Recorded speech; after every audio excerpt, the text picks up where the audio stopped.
Fascist Hasina July অভ্যুত্থানের পর পাল্টা কু করার চেষ্টা করেছে বলে মন্তব্য করেছেন জামাতের সেক্রেটারি জেনারেল মিয়া গোলাম পারওয়ার। ময়মনসিংহের মুক্তাগাছায় জামাতের কর্মী সম্মেলনের প্রধান অতিথির বক্তৃতায় তিনি কথা বলেন।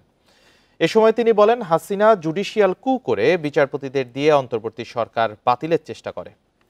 আনসার কাণ্ড, সচিবালয় ঘেরাও ও আগুন সহ বিভিন্ন ঘটনা ঘটানোর চেষ্টা করেছে। সেই সাথে বিভিন্ন দাবিতে হিন্দু মুসলিম বৌদ্ধ ধর্মের ভাইদেরকে উস্কে দিয়ে অরাজকতার তৈরির চেষ্টা করেছে ফ্যাসিস্ট হাসিনা। এখনো সেই চেষ্টা করছে বলেও জানান তিনি। আজ সেই অস্থিরতা আর অরাজকতার মধ্য দিয়ে দেশের মানুষ জাতীয় ঐক্যের সেই চ্যালেঞ্জ গ্রহণ করেছে বলে জানান তিনি।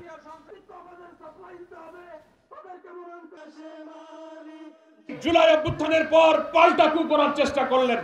আপনি জুডিশিয়াল কু করে বিচারপতিদেরকে দিয়ে আপনি অন্তর্বর্তী সরকারকে বাতিলের চেষ্টা করলেন। আপনি আনসার কাণ্ড, সচিবালয় ঘোরাও, এ দাবি সে দাবি, হিন্দু মুসলিম বৌদ্ধ আমার প্রিয় এইসব সকল ধর্মের ভাইদেরকে উস্কে দিয়ে অরাজকতা করার চেষ্টা করলেন। এখনো সেই চেষ্টা আপনি করছেন।